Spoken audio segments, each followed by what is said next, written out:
Hello student, स्वागत है एक बार फिर से आपका हमारे इस यूट्यूब चैनल पे। आज हम लोग एक बार फिर से जीके के कुछ महत्वपूर्ण टॉपिक को देखेंगे जो कि आपका बैंकिंग से रिलेटेड जीके है। यानी बैंकिंग से जो भी जीके बन सकते हैं उसको हम लोग इस वीडियो में डिस्कस करेंगे। तो सबसे पहले चलिए हम लोग चलते हैं अपने टॉपिक पे। तो यहाँ पे सबसे पहला क्वेश्चन है कि भारत में कितने सार्वजनिक संस्था बैंक हैं। भारत में कुल कितनी सार्वजनिक संस्था बैंक हैं? तो भारत में कुल 27 सार्वजनिक संस्था बैंक हैं। कितने? 27, टोटल मिला के 27 सार्वजनिक संस्था बैंक है, जिसमें से 19 आपका राष्ट्रीयकृत होता है। ठीक है, 19 आपका राष्ट्रीयकृत बैंक है, 6 आपका SBI बैंक है और 2 जो बचा है उसको IDBI बैंक बोला जाता है। 2 जो है वो उसको IDBI यानी 2 जो होता है वो IDBI बैंक होता है और 6 आपका SBI होता है और 19 जो होता है वो राष्ट्रीयकृत बैंक होता है। तो ध्यान दीजिएगा, भारत में कितने सार्वजनिक संस्था बैंक होते हैं? तो आपके 27 टोटल होते हैं, क्योंकि अगर तीनों को जोड़ेंगे तो 27 हो जाएगा। ठीक है, नेक्स्ट क्वेश्चन देखते हैं। बैंक प्रदान करती है, यहाँ पे क्वेश्चन आपका है कि बैंक प्रदान करती है केंद्रीय सेवाएं, प्रत्यक्ष सेवाएं, वित्तीय सेवाएं और अन्य। तो यहाँ पे जो होता है वो वित्तीय सेवाएं जो होता है वो बैंक प्रदान करती है। तो आपका ऑप्शन सी है जो वो आपका सही उत्तर है। ठीक है, तो आप लोग ध्यान रखेंगे। नेक्स्ट क्वेश्चन, भारतीय रिजर्व बैंक कब स्थापित हुआ? यानी जो आपका भारतीय रिजर्व बैंक है वो कब स्थापित हुआ? तो वो हुआ था 1 अप्रैल 1935 को। कब? 1 अप्रैल 1935, जो कि हमको ऑप्शन नंबर ए पे दिखाई दे रहा है, इसलिए हमारा ऑप्शन ए सही हो जाएगा। अगला प्रश्न देखते हैं। भारतीय रिजर्व बैंक का मुख्यालय कहाँ है? भारतीय रिजर्व बैंक का मुख्यालय कहाँ है? तो भारतीय रिजर्व बैंक का जो मुख्यालय वो मुंबई में है। कहाँ? मुंबई। ठीक है, तो ये सब चीज़ आप लोग ध्यान रखेंगे। ये बैंकिंग से रिलेटेड ये जीके काफ़ी इंपॉर्टेंट है, हम बार बार कह रहे हैं। ठीक, आप लोग इसको ध्यान रखेंगे। अगला प्रश्न देखते हैं। भारतीय रिजर्व बैंक का राष्ट्रीयकरण कब हुआ? ठीक है, भारतीय रिजर्व बैंक का राष्ट्रीयकरण कब हुआ? तो ये हुआ था 1 जनवरी 1949 को। 1 जनवरी 1949, जो कि हमको ऑप्शन नंबर सी पे दिखाई दे रहा है। ठीक है, 1 जनवरी 1949। नेक्स्ट क्वेश्चन, भारतीय रिजर्व बैंक का बैंक दर कितना है? भारतीय रिजर्व बैंक का बैंक दर कितना है? तो भारतीय रिजर्व बैंक का जो बैंक दर है वो आपका 7.75% होता है। ठीक है, 7.75%। ये आप लोग ध्यान रखेंगे। अगला प्रश्न, तो ये है क्वेश्चन, भारतीय महिला बैंक का स्थापना कब हुआ? तो भारतीय महिला बैंक का जो स्थापना हुआ है वो आपका 19 नवंबर 2013 को हुआ है। ठीक है, 19 नवंबर 2013, जो कि हमको ऑप्शन नंबर ए पे दिखाई दे रहा है, इसलिए आपका ऑप्शन ए सही हो जाएगा। अगला प्रश्न, भारतीय स्टेट बैंक का स्थापना कब हुआ? भारतीय स्टेट बैंक का स्थापना कब हुआ? तो भारतीय स्टेट बैंक का जो स्थापना हुआ वो 1 जुलाई 1955 को हुआ। 1 जुलाई 1955 को हमको कहाँ दिखाई दे रहा है? डी पे दिखाई दे रहा है, जुलाई 1 1955। ठीक है, तो 1 जुलाई 1955 को भारतीय स्टेट बैंक का स्थापना हुआ था। अगला प्रश्न, भारत का सबसे पहला बैंक कौन सा है? ठीक है, भारत का सबसे पहला बैंक है और आपके पास ऑप्शन है। ठीक है, भारतीय reserve bank, bank of Hindustan, भारतीय स्टेट बैंक और आंध्रा बैंक। ठीक है, ये 4 ऑप्शन है। तो इनमें से हमको बताना है कि भारत का सबसे पहला बैंक कौन सा है। तो भारत का सबसे पहला बैंक है आपका bank of Hindustan. Bank of Hindustan. ठीक है, ये सबसे पहला बैंक है भारत का। अगला प्रश्न देखते हैं। बैंक ऑफ हिंदुस्तान बैंक का स्थापना कब हुआ था? बैंक ऑफ हिंदुस्तान जो बैंक है था उसका स्थापना कब हुआ? तो वो हुआ था 1770 सन 1770 1970 में।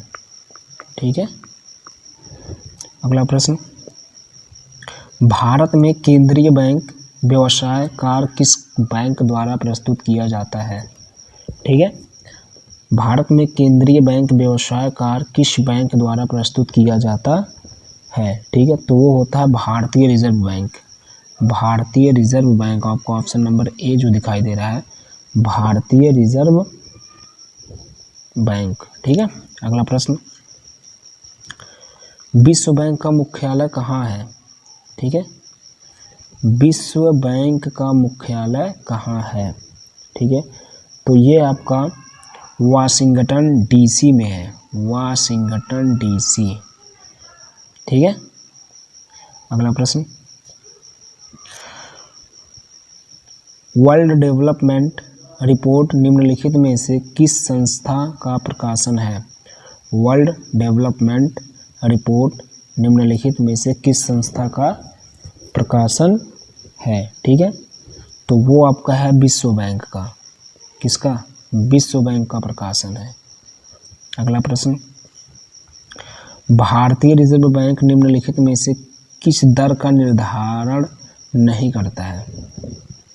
ठीक है, भारतीय रिजर्व बैंक जो है वो किस दर का निर्धारण नहीं करता है? तो वो जो होता है वो आयकर दर का निर्धारण नहीं करता है, जो कि हमको ऑप्शन सी पे दिखाई दे रहा है, आयकर।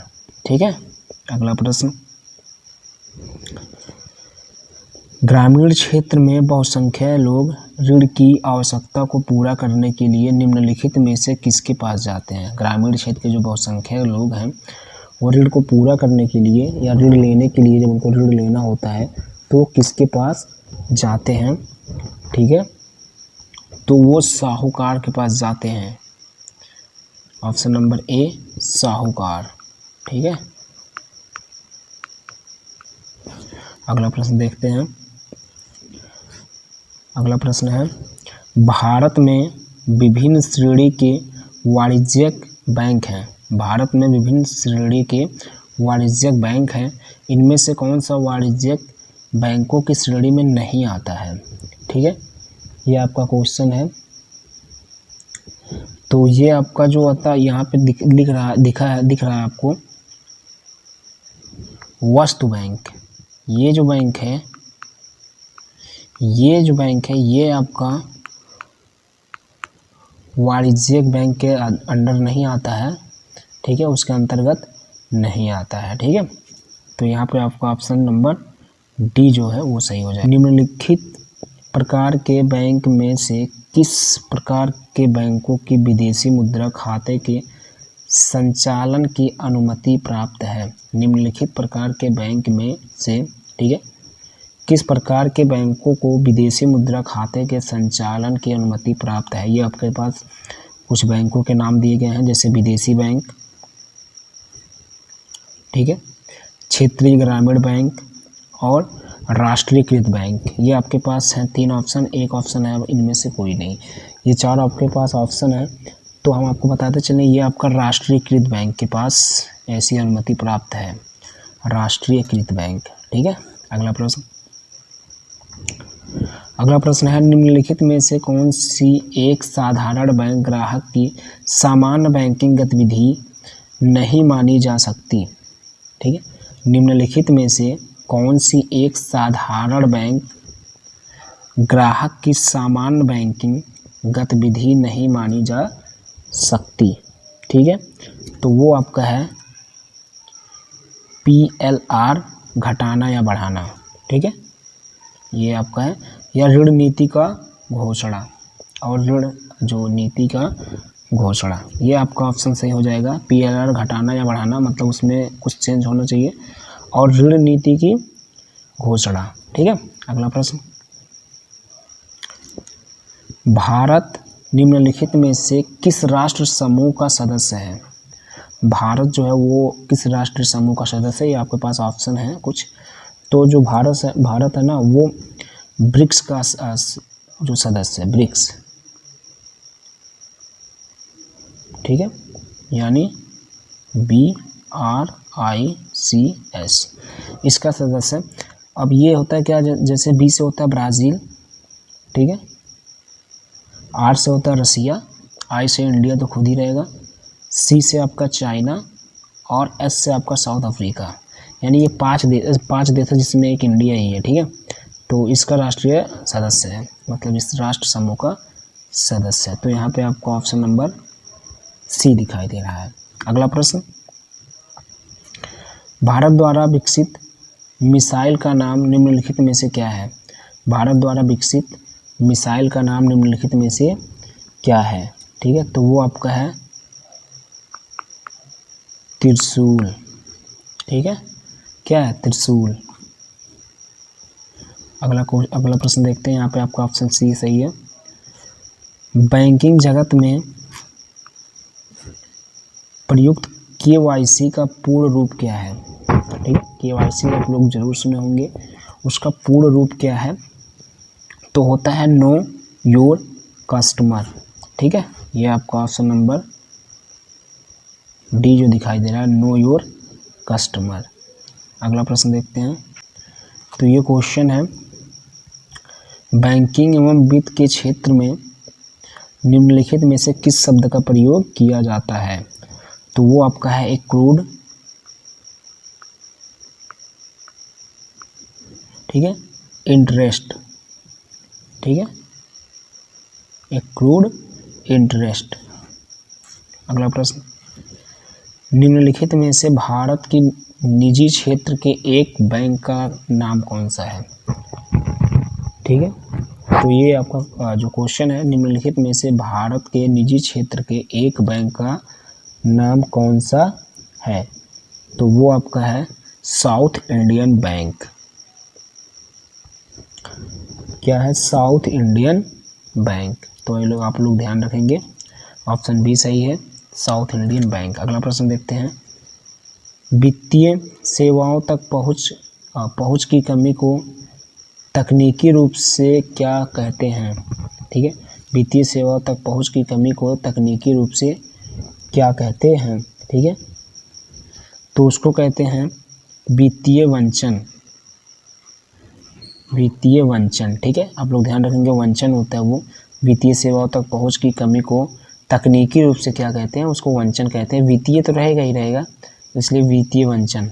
ठीक है, अगला क्वेश्चन ये है, निम्नलिखित में से कौन सा आधे विश्व का प्रमुख भोजन है? ठीक है, ये आपके पास ऑप्शन है आलू, गेहूं, मक्का, केला। ठीक है, तो यहाँ पे आपका जो ऑप्शन सही है वो आपका गेहूं है, गेहूं। ठीक है, आधे विश्व का जो प्रमुख भोजन है वो गेहूं। नेक्स्ट क्वेश्चन, बैंकिंग के क्षेत्र में निम्नलिखित में से कौन सा शब्द प्रयोग होता है? बैंकिंग के क्षेत्र में, तो यहाँ पे देखेंगे, यहाँ पे अकाउंट जो लिखा है वो आपका बैंकिंग के क्षेत्र में अक्सर प्रयोग होता है, क्योंकि कहते हैं अकाउंट खुलवाना है, अकाउंट में कितने पैसे, ऐसे। तो अकाउंट वर्ड जो है यहाँ पे शब्द है, उसका प्रयोग बैंकिंग के क्षेत्र में होता है। अगला क्वेश्चन, निम्नलिखित में से जापान की कौन सी मुद्रा करेंसी है? निम्नलिखित में से जापान की कौन सी मुद्रा करेंसी है? ठीक है, तो जापान की जो मुद्रा करेंसी है वो येन होता है। कहाँ पे दिखाई दे रहा है? ऑप्शन नंबर सी, येन। ठीक है, अगला प्रश्न है आपका, विदेशी मुद्रा संबंधित कार्य किस बैंक का है? विदेशी मुद्रा संबंधी जो कार्य है वो किस बैंक का है? ठीक है, तो वो आपका होता है अपतटीय बैंक, अपतटीय बैंक। ठीक है, अगला प्रश्न, तो अगला प्रश्न है, देश की सरकार एवं केंद्रीय बैंक द्वारा जारी नोट व सिक्के कौन सी मुद्रा होती हैं? ठीक है, तो ये हमको बताना है। तो वो होता है आपका वैध मुद्रा, वैध। देश की सरकार एवं केंद्रीय बैंक द्वारा जो जारी नोट मतलब जो नोट जारी किए जाते हैं और सिक्के, वो कौन सी मुद्रा होती है? तो वो आपका वैध मुद्रा होता है। अगला प्रश्न देखते हैं, बॉम्बे स्टॉक एक्सचेंज का विश्व में कौन सा स्थान है? तो वो आपका 11वां स्थान है। ठीक है, ऑप्शन नंबर सी 11वां स्थान है। तो ये थे हमारे टॉप 30 क्वेश्चंस जिसको हम लोग ने यहाँ पे देखे हैं। ठीक है, ऐसे ही अभी और सारे जो वीडियो आएंगे इससे इस टॉपिक से रिलेटेड, जैसे ये पार्ट 1 है, अभी और सारे भी पार्ट आएंगे जो कि आपके बैंकिंग जीके से ही रिलेटेड रहेंगे। तो वो सारे आपके लिए बहुत इंपॉर्टेंट है। 3-4 वीडियो में इसको क्लियर कर दिया जाएगा। बैंकिंग से जितने भी जीके महत्वपूर्ण होते हैं वो 3-4 वीडियो में मिला के उसको कवर किया जाएगा। तो आप लोग हर वीडियो को ज़रूर देखिएगा, तभी आपको बैंकिंग से जो जीके है वो काफ़ी हद तक समझ में आ जाएगा और याद भी हो जाएगा। तो आज के लिए बस इतना। Thank you very much.